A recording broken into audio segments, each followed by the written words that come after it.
If you value thoughtful, honest conversations about the Orthodox world, subscribe to my Substack, Orthodox Conundrum Commentary. You'll get frequent essays, episode notes, and occasional behind-the-scenes reflections that expand on what you hear on this podcast. It's free to join, and if you choose a paid plan, you directly support independent Jewish media and help keep me producing these conversations. Paid subscribers to Orthodox Conundrum Commentary also get this episode ad-free with bonus content and early access.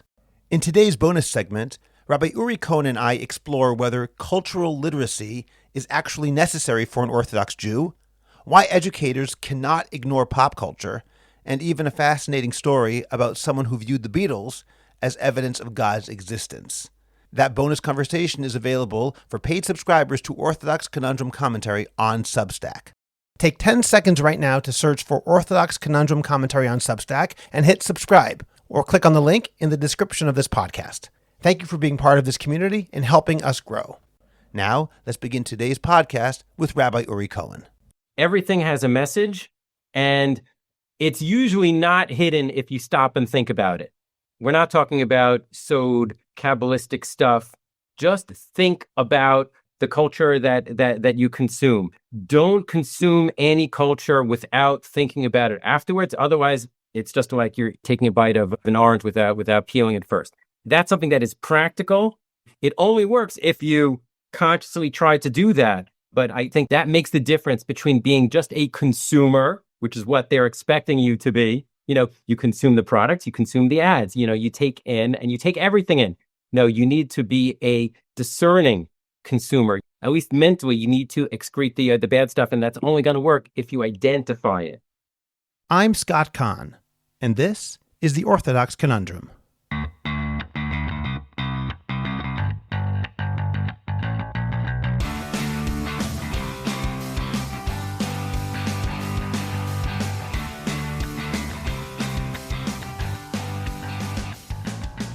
This is the Orthodox Conundrum on JewishCoffeehouse.com. I'm Scott Kahn. Let me begin with a slightly uncomfortable question. How much of what we believe, what we value, what we desire has been shaped not by Torah and not by education, but by advertising? Every year during the Super Bowl, companies spend many millions of dollars for a single minute of our attention. We laugh at the commercials, we quote them. Many people look forward to them more than the game itself. But commercials are also doing something more. They're not neutral. They're carefully crafted arguments about happiness, success, identity, relationships, and what kind of life we're supposed to want. And that creates a real issue for people who live according to the values associated with a Torah lifestyle, particularly because the power of advertising often lies in its subtext, or the metamessage. These commercials show us a mirror of what society cares about, while at the same time shaping and teaching these values and concerns without our conscious knowledge. It can be frightening to realize that we're being powerfully affected by messages that we may not even notice. Sometimes these messages are beneficial, and often they're somewhat insidious. Either way, they help create the filter through which we see the world. And that's why it's so important to pay attention to them and to work to uncover what they're telling us about the world in which we live.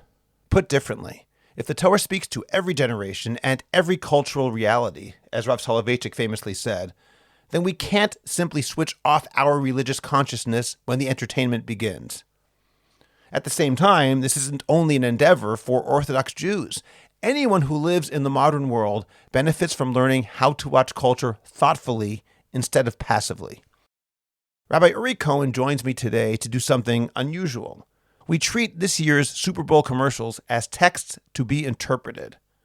We'll laugh and analyze and explore what these ads reveal about modern anxieties, technology, materialism, identity, and even anti-Semitism. And honestly, part of what we're doing today is simply enjoying that experience together. This is a fun episode. These ads are clever, creative, and often genuinely entertaining. The goal is not to condemn popular culture. The goal is to understand it, because a Torah Jew is meant to live thoughtfully within the world, not outside of it. And sometimes even a Super Bowl commercial can be a starting point for serious reflection. So yes, this episode is entertaining. But after hearing Rabbi Cohen's insights, it may also change the way you watch the next commercial break. And we'll get to that conversation in just a moment. First, Remember to subscribe to the Orthodox Conundrum podcast wherever you get your podcasts. Please rate it and write a review. Continue the conversation on Facebook by joining the Orthodox Conundrum discussion group. Finally, the best way to promote your organization, your business, or yourself is to create a high-quality podcast, and JCH Podcast Productions can help you make that happen. Whether you want to learn how to start your own podcast or want to improve the podcast you already produce, we will make it happen. Write to us at aliza@jewishcoffeehouse.com. That's ALIZA @jewishcoffeehouse.com. And let's get started with your high-quality, memorable, and effective podcast. Rabbi Uri Cohen teaches both online and in person in a variety of frameworks. He holds master's degrees in medieval Jewish history and Jewish education from Yeshiva University, and rabbinic ordination from the latter and Yeshivat HaMivtar. He and his wife served as community educators for Torah Mitzion in Syracuse and for the Jewish Learning Initiative on campus at Princeton University. Topics he has taught at Web Yeshiva and that are available on YouTube include The Best of Both Worlds, Religion and Pop Culture, Midot and Pop Culture, and the Torah of Eating. Rabbi Uri Cohen, thank you very much for joining me today on the Orthodox Conundrum podcast. I'm happy to be here. Now, Uri, we are going to do something today which we have done in the past. In fact, when I ran a yeshiva, Yeshivat Yesodei HaTorah, this was something that you used to do there annually, and on an old podcast which no longer exists, which is called The Scott Conversation, back in 2017, in our premiere episode, you also did this. And what is this? We are going to talk about the Super Bowl commercials, but not just to talk about them, but to talk about what we can learn from them, what they teach us about themselves and maybe about ourselves too. Let's open up, Uri, by talking about the reason people watch Super Bowl commercials. Usually they watch them because they want to laugh, they want entertainment. Why do you see them, however, as a text that needs to be interpreted? Okay, it's a good question. Skepticism is a little understandable. In fact, someone who's a Facebook friend of mine, someone else besides me who made Aliyah from West Hempstead, Chavi Swidmore Eisenberg, once wrote on Facebook, watching the Super Bowl just for the commercials is the secular equivalent of going to shul just for the kiddush, which Nice. has a point. That I understand that. Having said that, even before we get to the specifics of the ads at the Super Bowl, in general, as mono-Orthodox Jews, I feel like at least on some level, we should always have in mind what Rav Soloveitchik called the 14th Ani Mamin, that the Torah responds to every generation. The Torah is meant, the way the Rav put it, this is in his 1962 drasha, which is published in the Rav Speaks. The Torah is given to be observed, realized, and fully carried out in every place and all times, within every social, economic, and cultural framework, in every technological circumstance, in every political condition. So the 14th Ani Mamin is not just a nice idea, it's something that should be on our minds. Okay, so we need to be able to respond to what's out there, especially to the extent that what's out there is surrounding us and is, I don't want to say insidious, I don't want to say it's bad per se, but we're not noticing it. It's like the stereotypical, the fish in the water. You know, where's the water? If people view entertainment as something that has nothing to do with education, nothing to do with the values at all, well, then we're just absorbing the messages without thinking about it. And that's a problem. If we think about it, if we are conscious of the messages that are out there, whether the messages that are out there are explicit or not, it doesn't matter. They are out there. Everything has a message. Everything has values that are represented in it. So we might as well have kavana. We might as well look at everything with the question of what's going on here. That's in general, even before you get to the ads, but especially something that people think if it's just entertainment, well then it's totally neutral. Of course it's not neutral. Even, I don't know, music where the singer is just trying to sing their songs. If there are lyrics, then the lyrics are saying something. And certainly when there are ads where they are certainly saying something, whether or not it's a problem or not, at least there's something problematic from a Torah perspective. If we just take the approach of in the words of Nirvana, here we are now, entertain us. Like, yeah, fine, you could be entertained, but don't turn off your brain. And that we need to be conscious about what's out there. Okay, excellent. Then Let's talk about Super Bowl advertisements and commercials specifically. If you could tell us a little bit about what a Super Bowl commercial is, aside from saying it's an ad, it's trying to sell something, what is it trying to do to us as viewers? Okay, so let's go back a little bit. Since the Super Bowl has been around for several decades, this year was what, the 60th? Number 60, yes. It didn't become a huge deal with the ads until a few decades ago, but still, just to give an example, in the year 2000, that was the year of the .com ads. There was this company called E-Trade that later became famous for their ads with the baby, but this is beforehand. Their first Super Bowl ad was two guys sitting in a garage with a chimpanzee, and they play the silly song La Cucaracha, and the chimpanzee lip syncs to it, and you're watching the ad and you're like, what's this for? What's the point? And then the ad ends with, well, we just wasted $2 million. What are you doing with your money? E-Trade, okay, company about managing money. So they connected the stupidity with their brand, but also a reminder that those 30 seconds over 25 years ago cost $2 million, which was a lot, okay? Guess how much a Super Bowl ad, 30-second ad, costs today? Approximately $8 million. Some of them are as low as 7. Some of them are as high as 10, depending on which part of the game, because they can guess how many people are going to be watching, which parts of the game more people will be watching for. But having said that, it's not that a Super Bowl ad costs $8 to $10 million. No, that's what the network charges the company for it. That's just the advertising time on TV. Yes. And then you have to pay the director, you have to pay for all the special effects. And then if you're getting an A-list celebrity, well, then the going rate now is between $3 and $5 million to pay the celebrity. I should add that even though you probably everybody knows this, but if there's one thing that more Super Bowl ads have than any other theme, it's a celebrity. At least a third of the 60-something or so ads have at least one celebrity, and some of them have a whole bunch of them.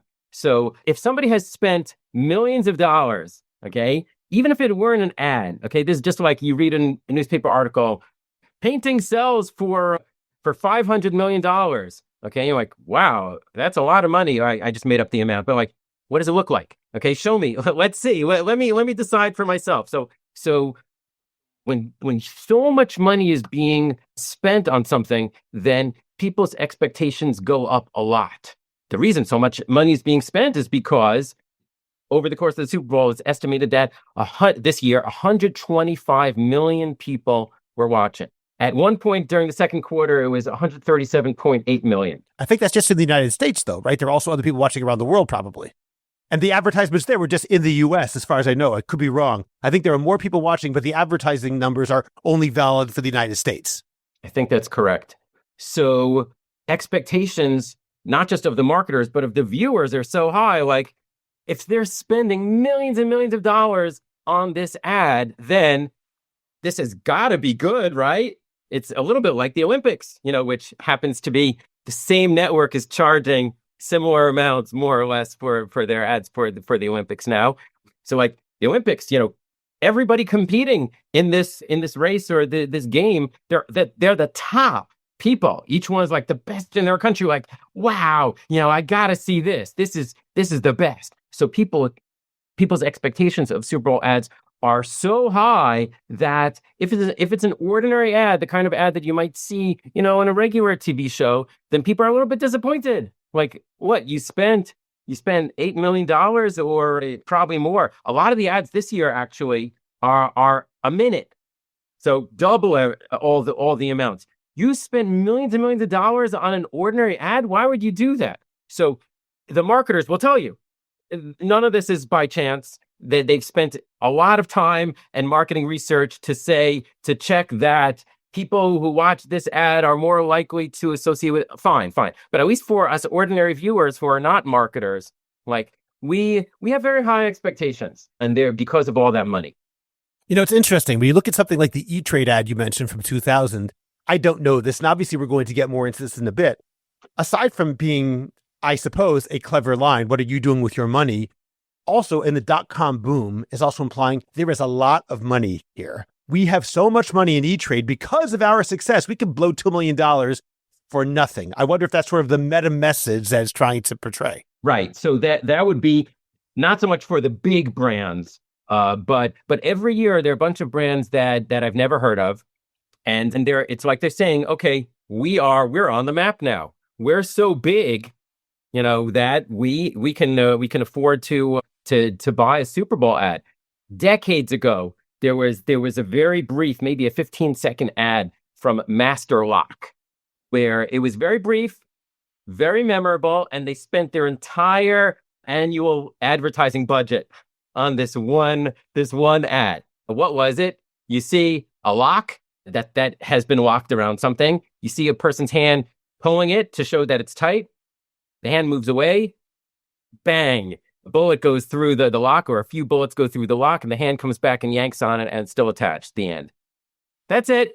Very simple, very memorable, and they figured it was worth spending however much, they'll blow all their money on it. I think most companies don't do it that way. It's not that extreme. But often the ads that are memorable, but then you don't remember who it's for, which from a marketing perspective is a failure. So it's not enough to say, oh, that was a clever ad. Okay. But then the next question is, okay, who is this ad for? I seem to remember, I could be wrong, that was a problem with the Energizer Bunny, or perhaps one of the other battery commercials, where it was a very well-known ad, but people forgot whether it was Energizer or Duracell. It's something like that, where it doesn't matter how clever it is. If you're advertising the competition, it's not particularly helpful. Right. So that's why, and we'll get to this shortly, that's why a lot of marketing focuses on associating some kind of feeling with their brand, so it goes beyond this particular ad. And that's especially when you see this not just over a particular year, this year's ad campaign, but over the course of decades. You sometimes the most successful ad campaigns are the ones where people know what to expect because the feelings are already associated with it. The classic example of that is Coke versus Pepsi, where ironically, Coke does not have a Super Bowl ad this year at all. I don't know why, but for 50 years, Coke has had red. More than 50 years, Coke has had red on their label, and they associate what's red associated with? Warmth. Okay, so Coke wants to go for the feels, the feeling of you're happy, you're pleased to drink your Coke and share it with other people. And I like Teach the World to Sing. That's one of their famous commercials.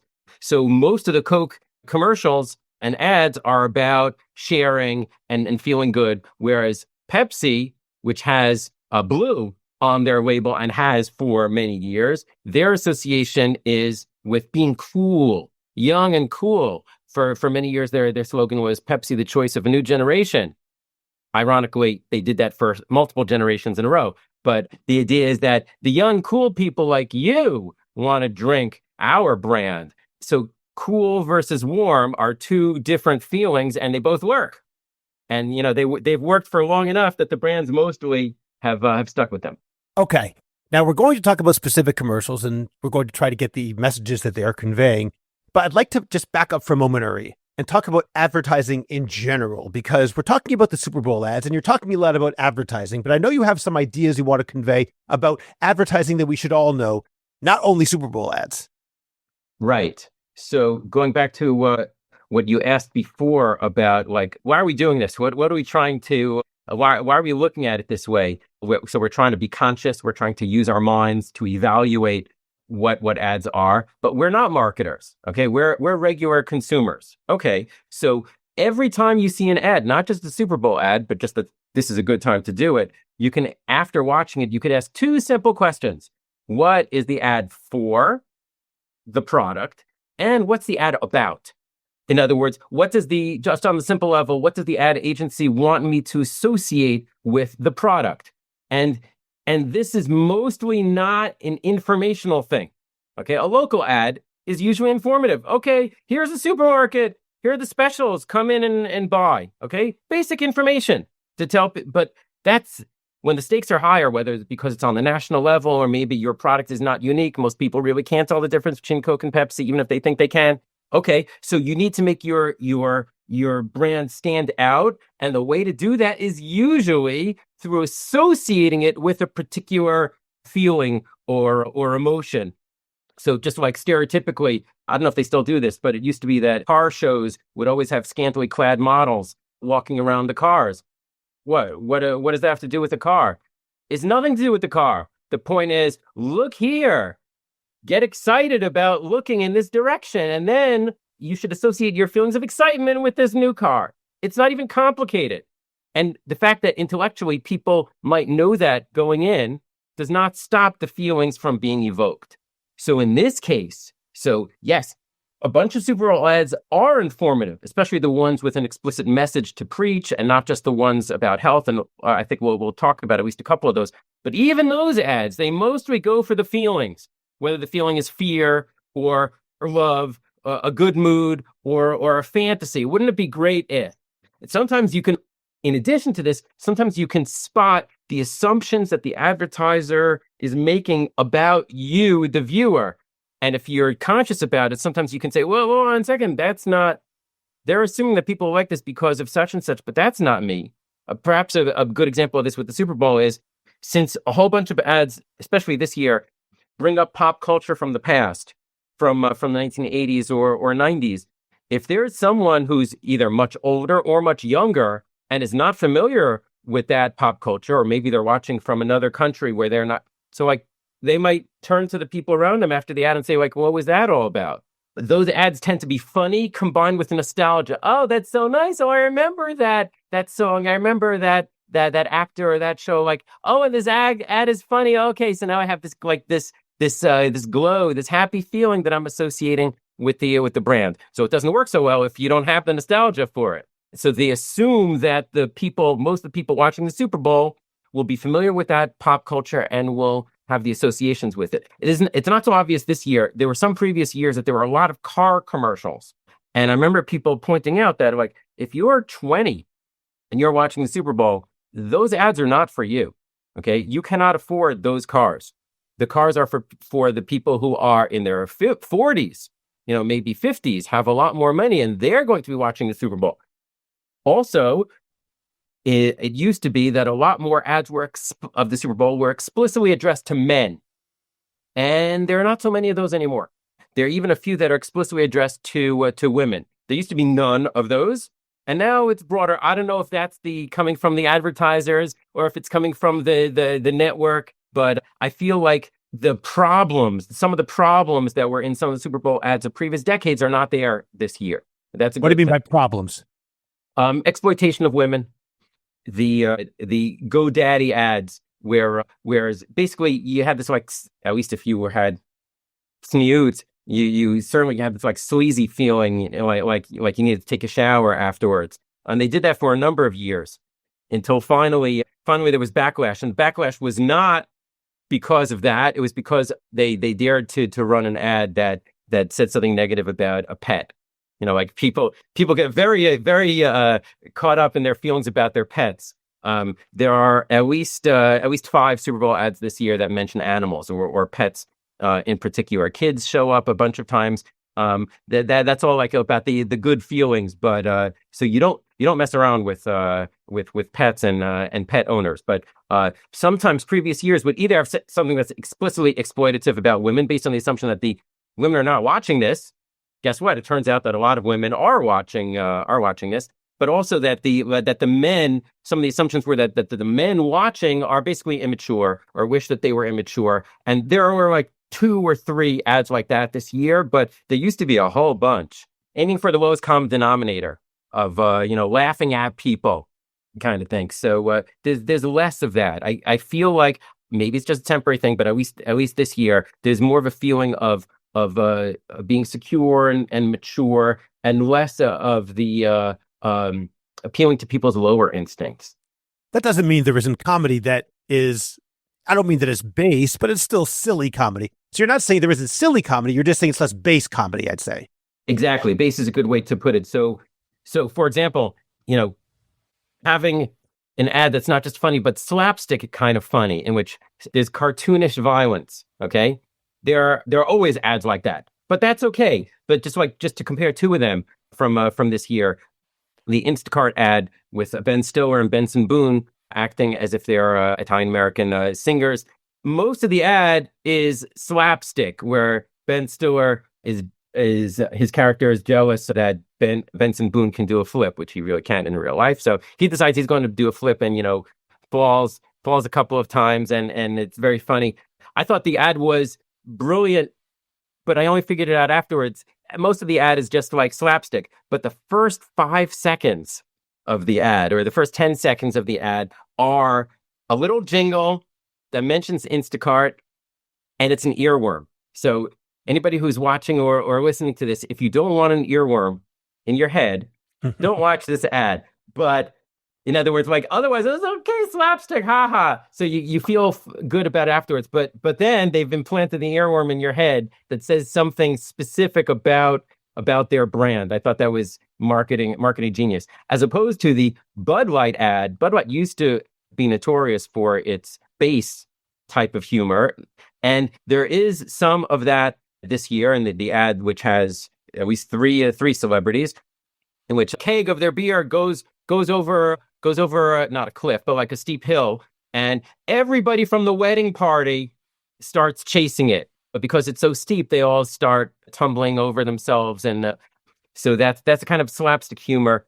But what's impressive from the marketing perspective is that they're also pressing the button, which we haven't mentioned yet, that a lot of ads refer to, of everybody wants this product. Everybody wants it. And the implication is, of course, you want it also, right? You don't want to be left out. Most ads don't state this explicitly. One rare ad that did state it explicitly way back in 1985 was the I'm a Pepper ad, with someone who was not famous at the time, but he later became famous, Jason Alexander, who went on to be one of the main stars of Seinfeld. But he sings this jingle as he walks down the sidewalk with a bunch of people, a crowd of people following him and singing and dancing. And how does it go? I'm not going to sing. I'll just recite the lyrics, which are stuck in my head. I drink Dr. Pepper and I'm proud. I'm part of an original crowd. And if you look around these days, there seems to be a Dr. Pepper craze. I'm a pepper, you're a pepper, he's a pepper, she's a pepper. Wouldn't you like to be a pepper too? Be a pepper, drink Dr. Pepper. So like you see the crowd of people that are happy, and more people, like, everybody's doing it. What's wrong with you? Mm-hmm. So this is shown in a Bud Light ad. Everybody so much wants to drink this beer that everybody, the men, the women, the bride, the groom, they all jump over without thinking about the consequences, and they all roll down the hill. So I thought that was good with slapstick, good with the everybody wants it appeal. I did not like the way that the ad ended. I felt like they went back to the base thing. I don't know if you watch the end of it, one person says, heck of a wedding. Yeah, it was a great ceremony. I give it a week. Okay. In other words, I don't expect this wedding to last. Ha ha. That's just mean. That's mean-spirited. And I felt like it dragged the ad back to the bad old days of that brand, like appealing to people's baser instincts. Before we talk about some other ads, and we want to talk about some very specific ads, including that very well-known and perhaps controversial anti-Semitism ad. But I'd like to ask you about a couple of ads you mentioned to me before we went on the air that have appeared in Jewish media, in magazines, because you wanted to convey the messages that they're trying to teach us. Right. So just as examples, I'll just hold them up, even though this is not, you can't really read it this way.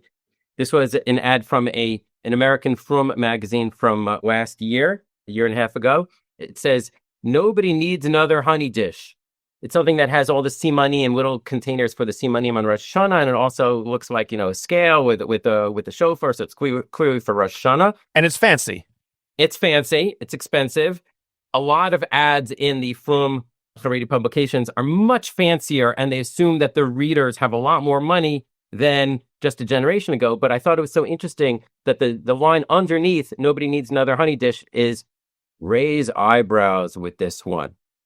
In other words, you know why you should buy our product? Because you can impress people, so you could get your guests to be jealous of you, so you could get your guests to be envious. Basically, low talk mode. Talk mode.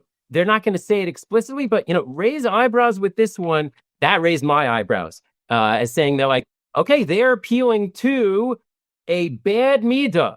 It's not the worst midah in the world, but the midah of like, I want people to be jealous of me. That's something that, to the extent that Torah sources talk about that, they say the opposite.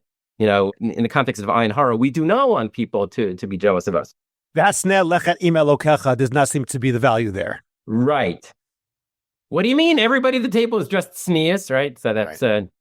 There was the parody song from Moshe Yes years ago in the Journeys 2 album, which makes fun of the ostentatiousness in from weddings, from New York weddings, and at the very end of the pitch that is supposed to be given over the phone, the customer says, "I was thinking of something a little bit more modest," and the advertiser says, "Oh, you want modest? So we'll just say that everybody should dress tznius."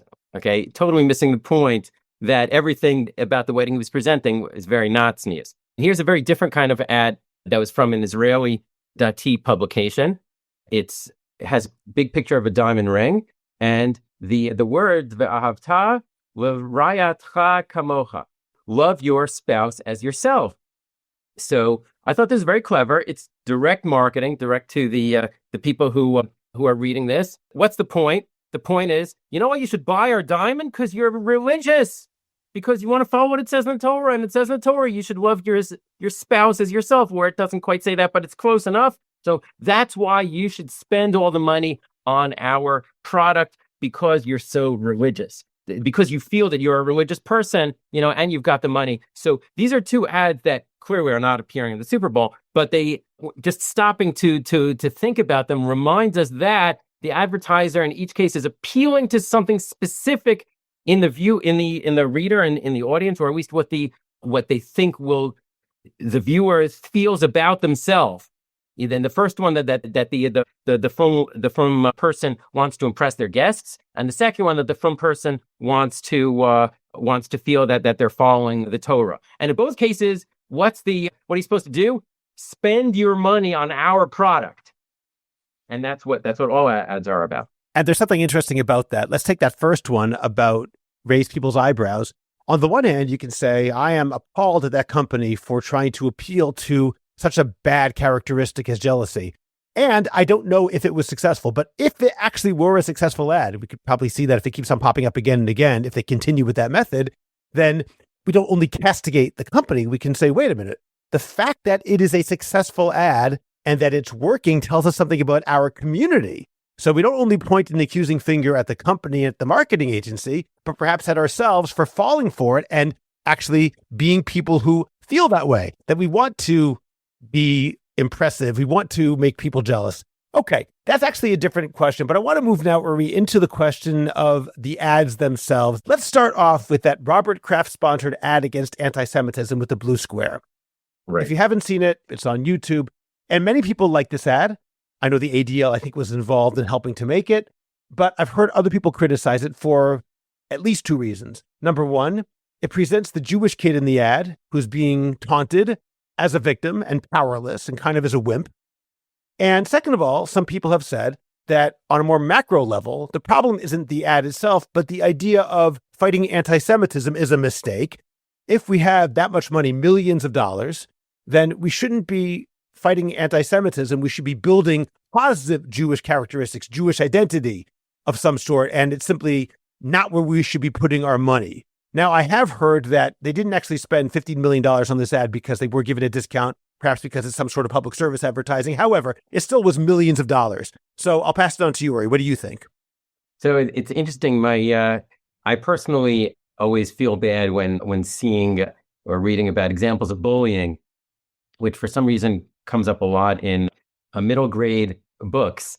I had this kind of a yucky feeling, that the fear or cringing when you see that bullies have put a sticky note on this Jewish kid's back, and he gets to his locker and he sees that it says "Dirty Jew," so he feels bad about it. Okay, so I found a little bad, but At that point, that's where the ad goes in a kind of more universal direction, which is what happens next. A black kid gives him hope, pulls off the note, replaces it with a blue note, because that's the organization, Robert Kraft's organization, and says basically, don't listen to them. I've gone through the same thing, or I know how it feels, and then that's the end of it. Some Jews were annoyed because the Jewish kid is not pulling the note off himself. He needs the non-Jewish savior to validate his existence and to give him protection. And that's not the message that we need to hear. And that's why, along those lines of the criticism, Daniel Lubetsky, who is a Jewish Mexican American billionaire, he's the one who started Kind Snacks, and he has his own organization for building connections. It's called Builders. So he posted on his Facebook page an alternative version of the ad, where the first part is exactly the same, and then, presumably using AI, it goes on to tell the story of this kid in a different way. In this version, there's no other student. The Jewish kid pulls off the ad and promptly goes back to studying, and then we see him growing up to be a doctor and doing research, and then he ends up saving the life of the guy who used to be the bully, who recognizes him and gives him a little sticky note because he can't speak. He has an oxygen mask on. The now grown-up bully gives him a note saying thank you. And the caption of this alternative ad is, "We refuse to be victims, we are builders," which has been viewed on Facebook 678,000 times, which is a lot for Jewish media. It's not competing with the Super Bowl ad. And it could very well be that that's a message that Jews need to hear. And I think that's correct in the sense that we as Jewish educators have heard many times, I think, the criticism of the Holocaust memorials. Yet another Holocaust memorial, is that where we should be putting our money? And then the question is, how do you remember the Holocaust? But not by putting up a statue, in every synagogue. Jews already know the Holocaust was bad. But this leads me to the defense of the ad, which was presented. I saw this in an article on the website Jewish Insider, that the head of the Blue Square Alliance said, but we weren't trying to appeal to a Jewish audience. Remember what we said before, 125 million viewers. How many of them were going to be Jewish? Perspective, forgetting about the rest of the world. What % of America is Jewish? Well, what do you mean? Everybody's Jewish. Everybody I know is Jewish, right? Yeah, right. 2%. 2%. We don't know exactly how many Jews are in America because the American census does not ask about religion, but the estimates are more or less 6 million Jews. It might very well be as low as 4 something million. That's not the point. Jews are not a majority of Americans or even a plurality of Americans by any standard. So who is the ad for? The ad is for, the over 100 million people who are going to be watching it and who are not Jewish and who are likely to come in contact with anti-Semitism. The point is that the perceived viewers of the ad are not supposed to identify with the Jewish kid. They're supposed to identify with the other kid who says that's not okay. Anti-Semitism is not okay. And according to the ADL, the main American organization, Jewish organization against anti-Semitism, their research in you showing the ad to people showed that people watching the ad were more likely to take anti-Semitism seriously. So as far as that goes, it was very successful. That does not take away from the criticism. The criticism is about Jews seeing the ad. Okay, perspective, it's not for us. Interesting. Let's move forward. And I know this isn't an ad, but I want to talk about the halftime show with Bad Bunny. Now, full disclosure, I watched the Super Bowl. I am a Patriots fan. I did not watch the halftime show. And the halftime show was controversially entirely in Spanish. People are saying things that are not true. Bad Bunny is an American citizen. He's from Puerto Rico. Therefore, he's a full American citizen. Some people were bothered by the fact that this halftime show was entirely, except for the line, "God bless America," I think, was entirely in Spanish. And people say, hey, for an American event like this, where the vast majority of people speak English and a huge number of people don't speak Spanish, it was wrong not to have it in English. Okay, I don't know what you want to discuss, but I know you have something to say about this halftime show. Right. Even before mentioning about Spanish, for people to say, well, most Americans speak English, and therefore everything, even the entertainment needs to be in English. It's a little bit narrow, and not just because 43 million people in the United States speak Spanish as their first language. That's about 14%. That's, several times more than population than Jews. It's more people than are Black in the United States. That's a lot of people. America has the largest number of Spanish speakers of any country in the world except for Mexico. That's a big part of the population. But even just like taking a step back, in an article in the website Slate by Joshua Rivera about the halftime show pointed out that the days of an imagined safe white English speaking audience, if it ever really existed, are over in the United States. And just a few examples: an anime film can win the top spot at the U.S. box office. The most watched Netflix show of all time is Squid Game. The longest reigning number one song of the past year in the United States is Golden, which is from the movie K-pop Demon Hunters. Like, all of that is from culture from Asia, actually, not from the United States. So what? Who cares? And several years ago, the movie Parasite, which was a horror movie, and I'm not interested in watching that sort of thing, but I'm interested in reading about it. I just finished reading a book called Horror for Weenies, a description of the most important horror movies for people who are too squeamish to watch them. So there are other people like me out there. But Joshua Rivera pointed out, Parasite was the first non-English language movie to win the Academy Award for Best Picture. Okay. And the director beforehand said that, there's great stuff out there for viewers who are willing to overcome the 1-inch tall barrier of subtitles. Thanks largely to Netflix, many Americans are now aware that, hey, there's television, there are movies that are made outside America. Can you imagine that? There are people outside the United States. There are people who speak languages outside the United States. So sometimes American television will remake a show. They remade The Office for the American version. Well, that was remade in a bunch of countries. But like the Israeli show Biti Pool was redone as in treatment in the United States. But sometimes they just have the original, especially when it's very, very culture specific. Shababnikim. That's a very Israeli show. That was not going to be remade. Okay, so you watch it in America with the subtitles, and that's okay. Americans are gradually getting more used to that. Not everything in pop culture that's good.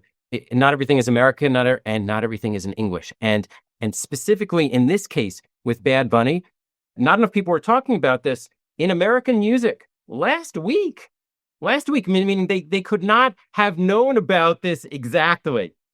The Grammy Awards, right? The main American music award ceremony of the year. Best album of the year, for the first time, went to an album that's completely in Spanish by Bad Bunny. Not just best Urbano Latin, that's his particular style. Album of the year, altogether. Album of the year. That means that it's not just Spanish speakers who are buying his music. People are saying, this is good stuff. I have no idea what he's saying. Who cares? I like the music. And that's fine. It's fine within the confines of entertainment. So given that, he is a top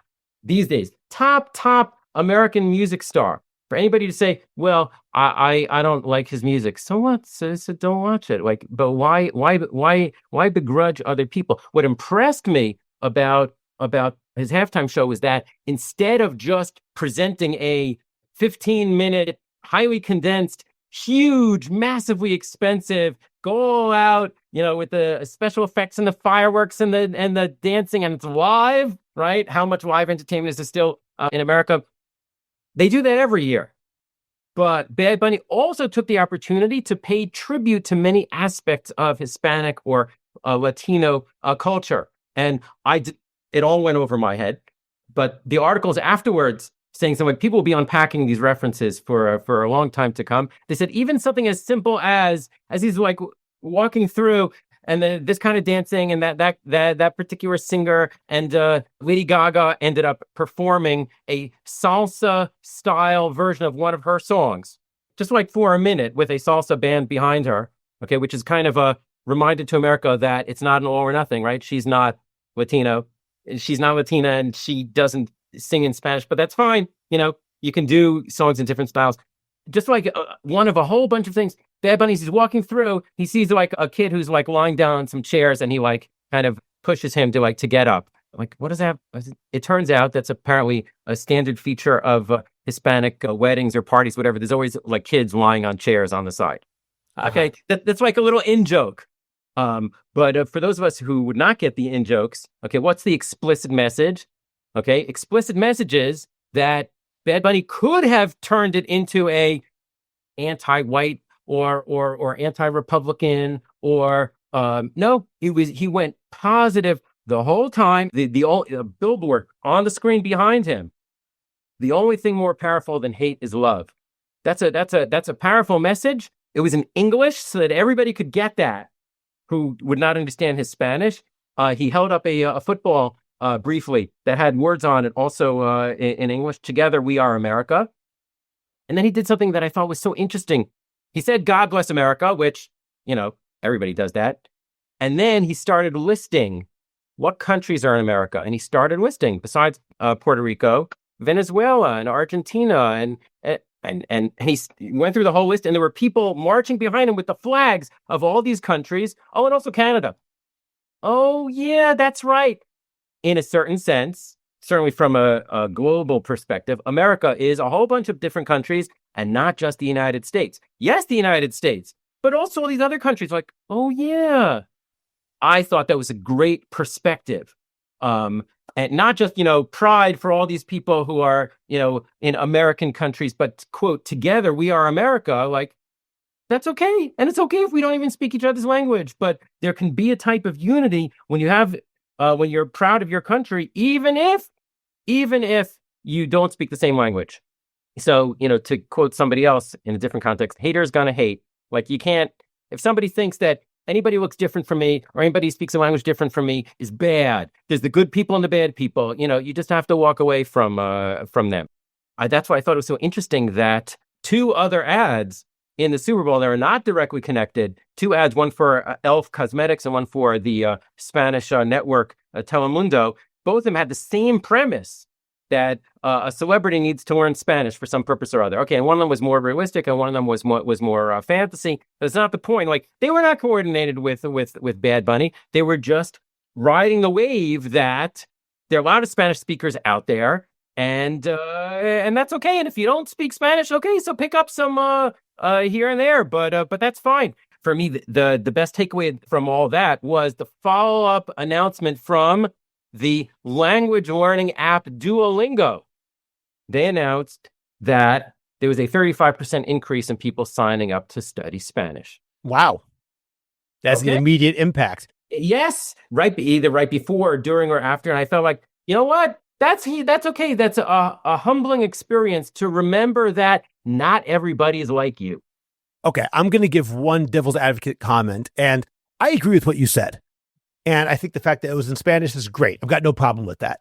The one thing which I could say someone could be annoyed about, and I'm not saying if I agree with this or not, but when he said, God bless America, yes, there are the Americas. However, that phrase is used in a certain way to refer to the United States. Now, I personally don't care, but imagine we're here in Israel. Imagine if someone used a phrase on Yom HaAtzmaut, a day that's there to celebrate Israel. No one's saying other countries aren't good, but then they use that phrase and implied, oh, but we don't just love Israel. We also love all these other countries that are part of the Middle East or part of something, some alliance. You might say, well, there's nothing wrong with that message, but on a day to celebrate Israel, we want to celebrate Israel, and using a phrase which is, I guess you could say it's a double entendre. It's used for one thing, but I'm going to interpret it a different way. That famous line that people say, Yasser Arafat would say, how can I be anti-Semitic? I'm also a Semite, which is taking it out of its context, even though linguistically it's true. God bless America, out of its context, can refer to both North and South America and all the various countries there and Central America. But in the context, it is used, at least as far as I know, and certainly in the United States, to refer to God bless the United States of America. And therefore, on a day like the Super Bowl, which is an American event, people want some feeling of, wow, I love the United States of America. This is an American, used in the sense of United States. This is an American event, so let's celebrate America. I'm not saying that's necessarily true, but I understand why someone might say that's kind of playing a little bit of a game. Fair enough. I mean, if he hadn't done anything about the United States, that would I would feel that would be more of a problem. But I feel like he was doing a drosh of that. In other words, if somebody in the Middle East, the countries that are not Israel don't like Israel. The only question is it, are we at war with them, or is it a kind of a cold peace? But we don't have warm peace with any of our neighbors. Okay. With the United States, it's a little bit different because Puerto Rico, where Bad Bunny is from, is officially a possession of the United States. So that's why he's an American citizen. That's not a technicality. I know I'm referring to the list of many countries, Venezuela, for example, which the United States is kind of at war with right now in its own strange way. I hear the point. It's not pshat. It's not pshat, and God bless America. But I feel like it's still a lesson that with the understanding that it's not pshat, that I feel like Americans still need to be reminded of that. I don't know if it's still the case, but I remember years ago when there was a magazine called Newsweek. There would be the Standard magazine, Time and Newsweek, News Weekly magazines. And one particular week I was flying from America to Israel, and I picked up the international edition of the same magazine. And it was almost completely different because it actually had news from around the world. Whereas the American published magazines were practically all focused on the United States. In the United States, if you're American, the United States is very important. But that's not the same thing as saying it's the only thing that's important. And that's why, famously, I know you're not from New York, so you'll appreciate this more. The famous cartoon, New Yorker cover cartoon, perspective from whatever street that shows the different streets of the United States, of Manhattan, and then the Hudson River, and then the rest of America, the rest of the world, like they're all in the distance, because we only care about our. You know what? It's fine to focus on your own group. But don't forget about the other groups, especially when the other groups have so many people in them. And even aside, from the Jewish angle, one of these old and maybe not in such great taste jokes that 1963 in the streets of Brooklyn, somebody's running hysterically down the street saying, "The president's been shot. The president's been shot." And somebody leans out of their window and they say, "Of which shul?" When you're that insular, then you don't even imagine things that are outside you. So I feel like, God bless America does not mean all the countries of the Americas, but it was a good reminder. That midrash, if you want to call it that, was a reminder that America is an important country, but it's not the only country. And let's also add to that the fact that this is a for-profit enterprise. This is not a civic enterprise put on by the United States government to celebrate America. This is the NFL. Admittedly, the NFL is technically a nonprofit, but that's a technicality. Right. This is a business. So I'm even willing to say, you know what? Maybe he shouldn't have used that phrase, "God bless America, together we are America," in that context. But the fact that last week he won the Grammy for Best Album of the Year is a reminder that even within the United States, the people who say, if you're American, you have to speak English, they're just being short-sighted and prejudiced. Absolutely. I don't speak Spanish, but I get a little bit of a sense now of why it might be important. Okay, Early, time is going forward. So let's go through some of these ads that were broadcast during the Super Bowl. I'd like to first ask you about the ads that deal with fears of AI. I saw there were a lot of AI ads over there, including one by Amazon.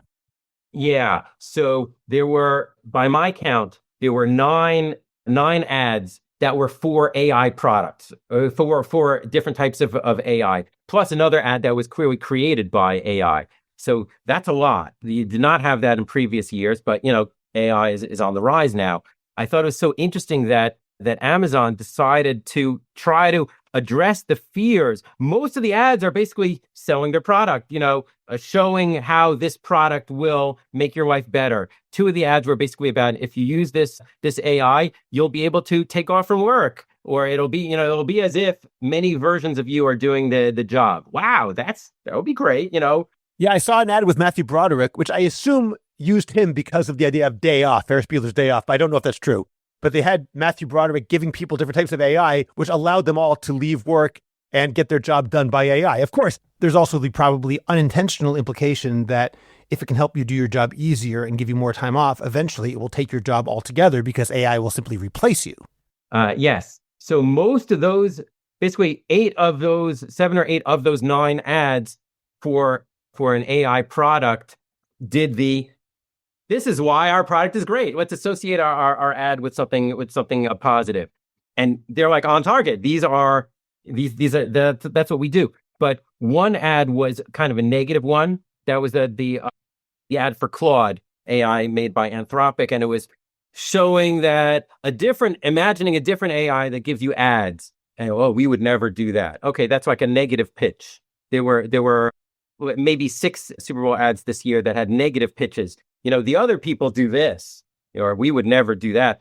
But the fact that the ad with Chris Hemsworth, which is a comedy and it's slapstick comedy, Chris Hemsworth is afraid of the AI of Alexa. He imagines all the different ways that it could kill him in his own home. And these are different, fantasies. And he's clearly overreacting. And the ad ends when Alexa says to him something like, Chris, you seem tense. Can I get you a nice massage? And he's like, yeah, okay. In other words, he was overreacting. Really, these fears are just silly. But the whole ad isn't it silly to be afraid of AI? Well, those specific fears, okay, are exaggerated. AI is not trying to kill us, but it doesn't address the fears that are realistic. Like, as you just said, AI taking away jobs, AI being bad for creativity and using people's work without paying royalties, and like a long list. We don't need to go through that now, but there are some serious concerns about AI. This is more like let's set up a straw man. Let's imagine you're afraid of AI. Oh, you think it's going to kill you? Oh, that's so cute. Okay. And it could very well be that the ad is successful in the sense that more people will say, you know what, it's silly to be worried about AI, and Alexa can do so many good things for you. Maybe, right. But don't expect an ad to address a substantive issue. And in this case, it certainly does not address the substantive issue. It's presented as if it's dealing with fears about AI, but it's just a straw man. Interesting. Now, there's a heartwarming, I'm using your term, ad by Toyota. A lot of the ads in the Super Bowl are slapstick and they're silly and there's a lot of comedy. But talk about what Toyota is trying to tell us. So there are a bunch of ads of companies that do heartwarming ads. Budweiser is famous for, not Bud Light, the regular Budweiser brand. In this case, what happens there are 2 Toyota ads. I'm talking about one of them. And dad takes a little kid for a drive, in the Toyota, of course. And the dad says to the kid, let's put your superhero belt on, which is an interesting formulation. And like, instead of saying seatbelt, superhero belt. Okay. And then fast forward, the kid's now grown up. The dad is much older, and the kid now takes the car keys and takes his old dad for a ride in, of course, a Toyota. And the kid says to his dad, superhero belt, as if to say, like, I'm 20, 30 years older, but I still remember, Dad, how you helped me with this educational thing.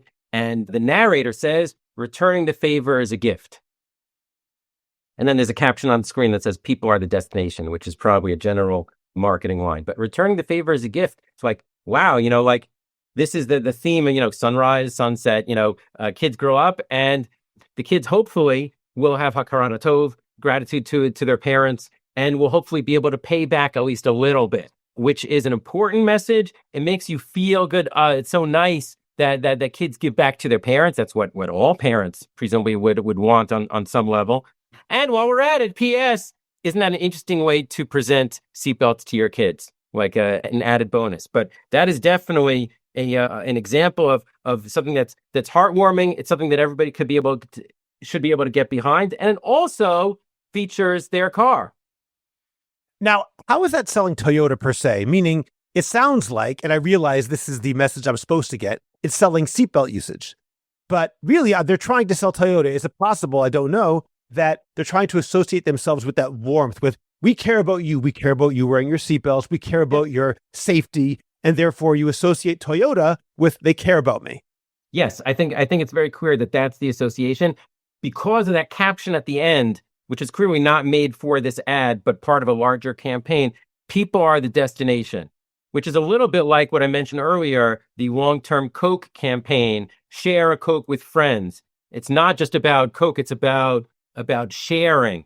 Okay, so here too, we want, if our car company, yes, we make cars, but a lot of companies make cars. Our car company focuses on people. So we care about you, and we want to you want you to associate our cars with caring about people. Okay, so that's a different type of a variation on the warmth. So I think you're exactly on target for that. It's so interesting. When we were growing up, remember the old slogan was, "Oh, what a feeling to drive Toyota," which is about yourself. And it's sort of a different way of going, a different direction. Right. I would guess that the marketing people basically said that either people are tired of the old campaign or there are a lot of cars out there. We have to set ourselves apart in some way. And that's the challenge for the marketer. The question or the problem is, will people remember after the commercial is over who it's for? So in this particular commercial, in both cases, when the kid is little and when the kid is grown up, the camera has a close-up on the car keys, which have the Toyota logo on them. So it could be that people might not remember the actual car they were in, but they'll remember the image of the logo on the car keys. Great. Okay. How about wish fulfillment ads? So a lot of wish fulfillment or fantasy ads you are associated with the Super Bowl because you usually need a lot of special effects. You don't have to, but a lot of them involve special effects. And the one that I thought was the best this year was for Bosch, which makes a bunch of appliances. And interestingly, they were explicit about the association, about the fantasy, where a guy shows up and says, "I'm just a guy." But when I use Bosch appliances, I feel like Guy. And you see, as he's saying that with special effects, he is changing magically into Guy Fieri, who is a cool guy. And now he's using the power tool or the dishwasher or whatever. And they repeat that, with a tough guy sound effect, which I only noticed the second time I watched the ad. The sound, I thought it was like whoosh. No, but the sound effect is Bosch. Okay, that's like the name of the product. So when I use this product, I feel like I'm this, not just a famous person. Guy Fieri is a cool person who dresses cool, and then it ends with like a dog and something funny. But the fantasy is explicitly addressed there. If you use our product, you will feel cool like our celebrity spokesperson. You'll feel like you have become the celebrity spokesperson, and the play on words, instead of being just a guy, lowercase g, you become Guy, capital G. That was very well done. A lot of wish fulfillment or fantasy ads do not make it explicit, or they basically don't make it explicit. Just give an example of, and sometimes that becomes problematic, like Oikos yogurt. There's a trolley going uphill in San Francisco. It stalls. Oh no. So this woman, who's actually actress Catherine Hahn, gets out and hands her Oikos, half-finished Oikos yogurt to the guy sitting next to her, who is football player Derek Henry. There's your football connection. Not all the ads have a football connection, but a lot of them do. And she gets out, she says, "Hold my Oikos," and then she single-handedly pushes the trolley uphill, and it kind of goes way uphill, and everybody cheers. Tiny words at the bottom of the screen: dramatization, do not attempt. Okay. I'm not sure who made them do that, but I thought that was pretty funny. And out of an abundance of caution, I'm assuming. Right. Then she realizes, oh no, my Oikos. So he throws her, like the football player, he throws her in the Oikos, and she catches it and drinks it. Here's the part that I'm getting at. The narrator then says, "Oikos is packed with complete protein to help build strong muscles." Fine. And then the tiny print at the bottom of the screen, same tiny font as the previous one. Protein and exercise help fuel strong muscles as part of a balanced diet, not a low-calorie food. In other words, we just said you'll build strong muscles if you eat or drink our yogurt. In fact, you need a balanced diet, you need exercise, and no, nobody's going to see that unless they go back and pause the ad and read the tiny letters at the bottom. And then there's a caption at the very end of the ad that says, "Stronger makes everything better." I thought, ooh, I don't think any rabbi would agree with that one. Really? Ezu Gibor, the person who can push a trolley? Really? Ezu Gibor HaKovesh at Yitzro. Okay, so that last part was, explicitly problematic, but the part beforehand is misleading. If you just drink our product, you will become stronger. Disclaimer. No, it will not make you stronger. But the wish fulfillment is, if only I could build muscles, then I'll be the kind of person who could save everybody. Wow, what a great wish fulfillment. A, that's never going to happen. B, eating yogurt is not going to make you strong. But it's not the point. The point is it's a wish fulfillment. So that's a more typical thing where if anybody stopped and thought about it, they'd realize that it's ridiculous. But with Bosch, the Bosch ad, it's not so crazy because it's about how you feel. I feel like I'm Guy. Okay, fine. There's nothing false about that inherently. Let me ask you, Uri, about hard work, because you told me there's some ads that are pro hard work and some ads that are against hard work. Can you explain that? Yes, and that I thought was just so interesting, that compare and contrast. I don't know if anybody else watching the ads noticed this, but... Well, there's certainly the Matthew Broderick ad, which I mentioned before, which is all about not having to work because AI will take care of it for you. Right. So the fantasy is, wouldn't it be great if I didn't have to work anymore? Okay, it's a fantasy. But the question is, what are you going to do about it? If what you're going to do about it is you're going to use an AI product which will help you get your work done faster, okay. Aside from other issues with AI, that's reasonable. It's not reasonable? Saying, well, I need to lose weight, but I'm not willing to have a balanced diet or exercise. Therefore, what am I going to do? I'm going to take an NLP-1. I'm going to take a drug which will hopefully magically make me lose weight. And there were, in fact, 2 ads for NLP-1 products in the Super Bowl. One was a more straightforward ad. That was the ad for Roe with Serena Williams, in which former tennis player gets up and says, basically, it helps me. And it's a very pretty informative one. But the other ad, which is from the company Novo Nordisk for Wegovy, and that was the funny ad, and that starred several celebrities. And here's the way it goes. Kenan Thompson says, Wegovy now comes in a pill, like that. That's great. And then DJ Khaled yells to him, so adults with obesity can lose weight and keep it off, along with diet and exercise. Along with. And then Kenan Thompson, who's a comedian, goes on to say, be honest, if there was a pill that made other helpful things possible, you would take it. And then several scenarios about a guy, I won't go through the specific celebrities, but everybody here is a celebrity. If there was a pill that could help me parallel park, I would take it. If there was a pill that would make me a pro wrestler, I would take it. If there was a pill that would help me rescue more kittens, I would take it. And then her arms stretch like Bat Paro in Midrash, reaching for Moshe Rabbeinu. If there was a pill that made people stop being so judgy about how to lose weight, okay, and that's getting back to the point. And then maybe we don't need a pill for everything, but for managing weight, there's Wegovy. Okay, that's a 45-second ad. And then there's another 45 seconds, making this one of the longer ads that actually aired in the Super Bowl. Why? Because of the disclaimers. You need the narrator to say, well, the legally required disclaimers. Yes, which presumably explains why there aren't a lot of medicine ads. That's a very expensive 45 seconds. Right. Okay. But what's the message here? Aside from the fact that, along with diet and exercise, if there was a pill that could help you avoid hard work in anything, wouldn't you take it? Well, maybe you would want to, but it would be a bad thing. And there was a great line from the book, Surely You're Joking, Mr. Feynman. Okay. Book of funny stories that the Nobel Prize winning physicist, Richard Feynman, told about himself. And one of the stories, he writes about how he was he finally got a good job at, I think it was Caltech, and then he got an offer from a different university for much, much, much more money. And he wrote back to them why he was just declining their offer. Like, why would you decline an offer? He said, basically, he imagines what would happen if he took the offer. He wouldn't need to teach anymore. He would be able to set himself up with a mistress. I think that was his term. And he would be able to take life easy. And he says, I recognize that would be bad for me. Therefore, I'm turning down your offer. Okay, so that's a rare sign of maturity, at least in the stories in that book.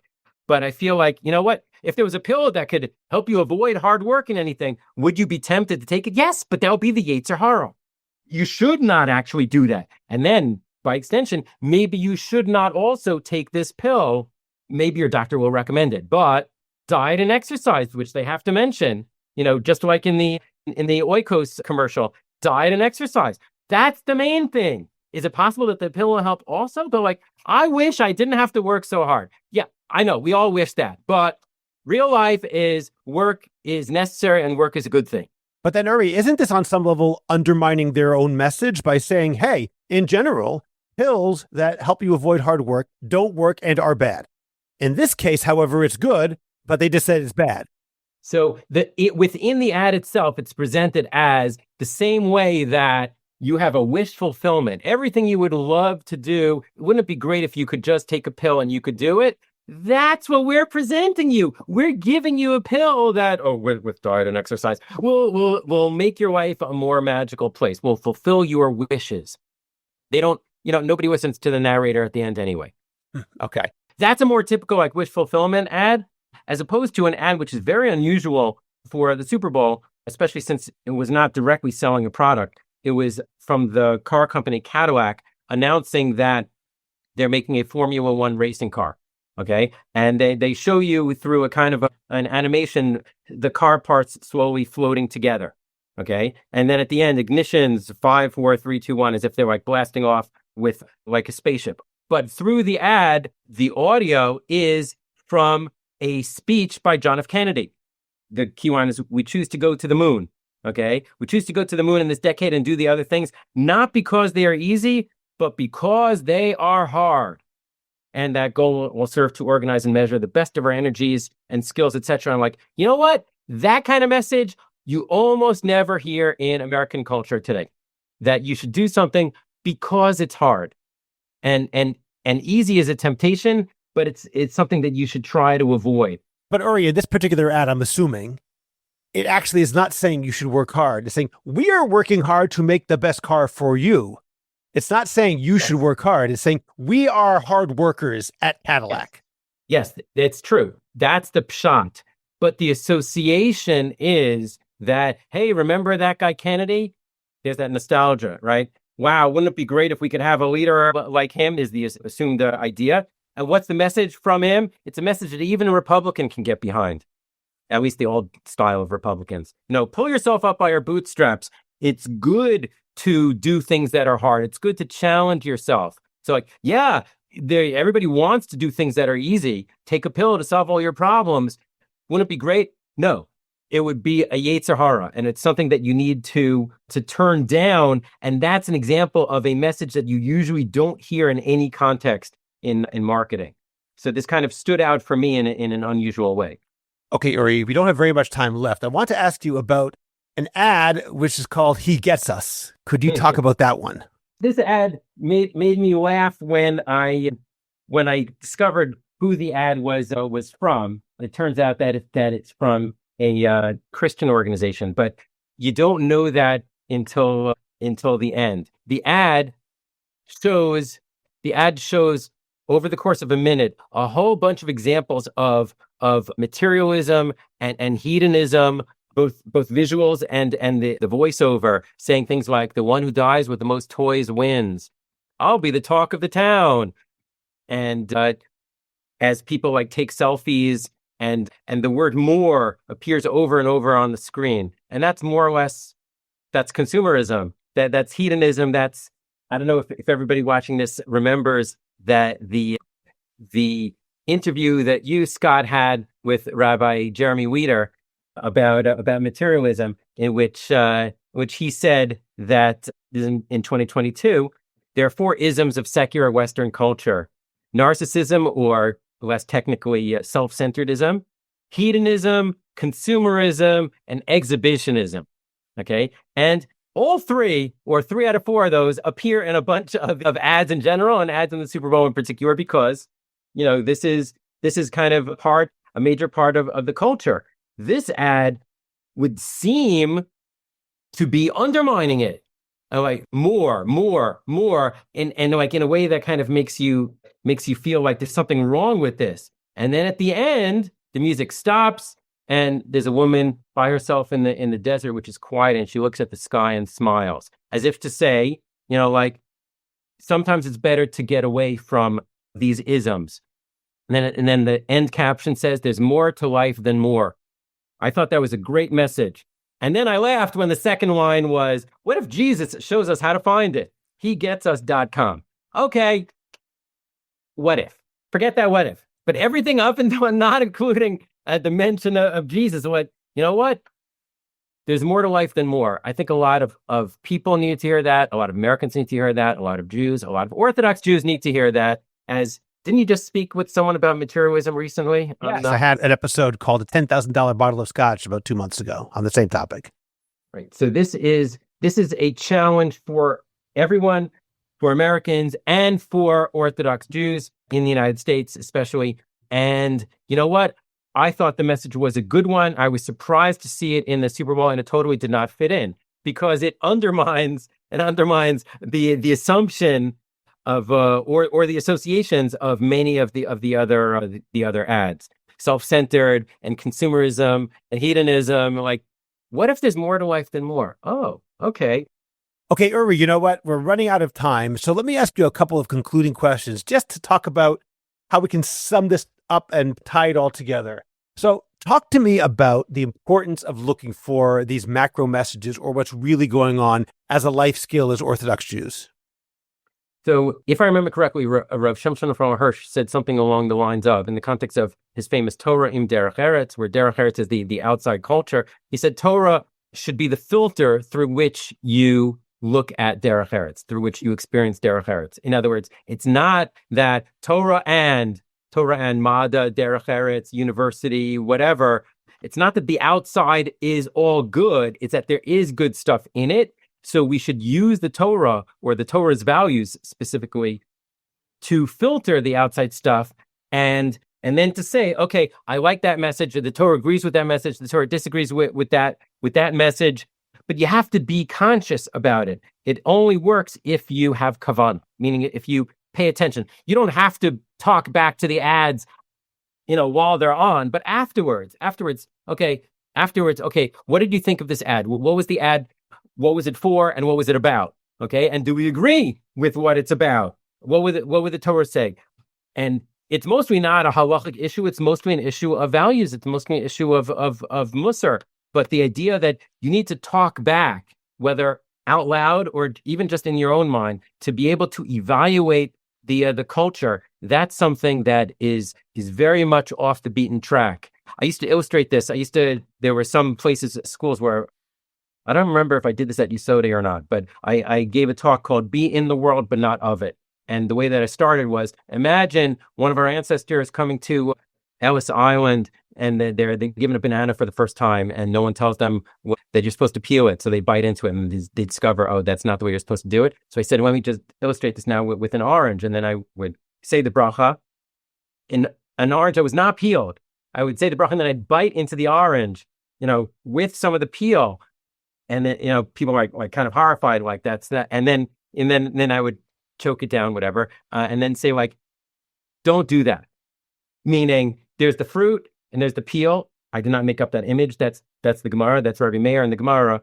How can you, one of the 3 or 4 answers to the question of how could he expose himself to the apikoros of Elisha ben Avuya? Wasn't he worried about being influenced? And at least one of the opinions is it was a date. His Torah is like a date. And I ate the date and I threw away the pit.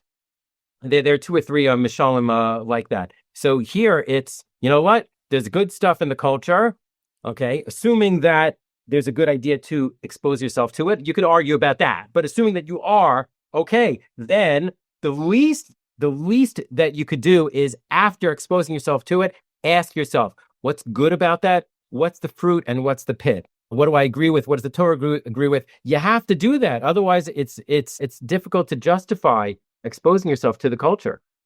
Okay, and Uri, a final question. You've given so many interesting ideas today and talked about very, very important phenomena that we see in pop culture. If you could provide our listeners with one major takeaway, of course there were many, but one particular takeaway that you would like them to come away from this conversation and say that this is what I'm going to implement in my own life, what would it be? I would say that we need to remember everything has a message, and it's usually not hidden if you stop and think about it. We're not talking about sod, Kabbalistic stuff. Just think about the culture that you consume. Don't consume any culture without thinking about it afterwards. Otherwise, it's just like you're taking a bite of a fruit of an orange without peeling it first. That's something that is practical. It only works if you consciously try to do that. But I think that makes the difference between being just a consumer, which is what they're expecting you to be. You consume the products, you consume the ads, you take in and you take everything in.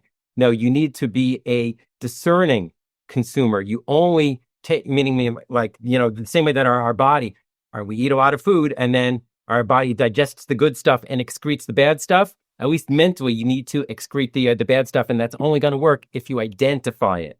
If you say, okay, I like this message, I don't like that message. I'm sorry that this song has this problematic lyric. I'm sorry that this particular TV show has this aspect of it.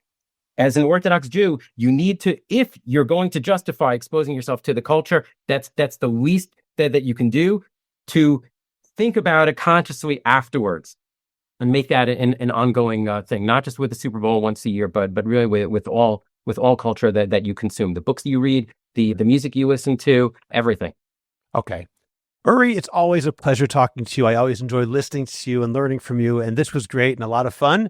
Perhaps an interesting way of going into Adar, which starts very soon after this podcast is released. So thank you once again, Rabbi Uri Cohen. Thank you for challenging me to go through this. It helped me to be able to pull everything together, which I might not have done if I didn't have to give a presentation. Thank you for letting me do that at Yesodei Torah and now as well. Thank you. I'd like to offer a word of thanks to our Patreon supporters.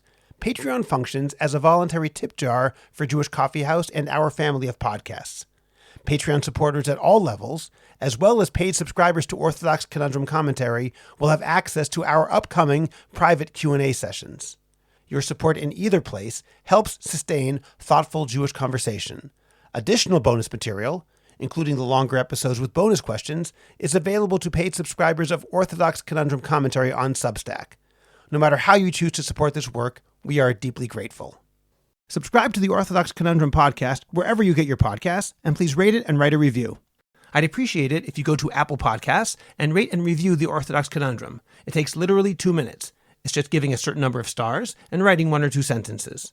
Please like the Orthodox Conundrum podcast on Facebook and join our growing Facebook group, the Orthodox Conundrum Discussion Group, where you can feel free to discuss issues in Orthodoxy in an honest and friendly environment. Subscribe to my Substack, Orthodox Conundrum Commentary. Check out the link in the description of this podcast to get your free subscription today. Finally, do you have a message that needs to get out? Do you want to promote your business, your organization, or your cause? The best way is by producing a podcast, and Jewish Coffee House can make it happen. I have experience producing hundreds of podcasts, both for myself and for satisfied clients. Whether you want to learn everything you need in one day, or relax and record and let me do the heavy lifting, Jewish Coffee House Productions will work with you to make it happen and make it even better than you imagined. Let me help you today. Write to us at aliza@jewishcoffeehouse.com. That's ALIZA @jewishcoffeehouse.com. And let's get started with your high-quality, memorable, and effective podcast. I'm Scott Kahn. This has been the Orthodox Conundrum on jewishcoffeehouse.com.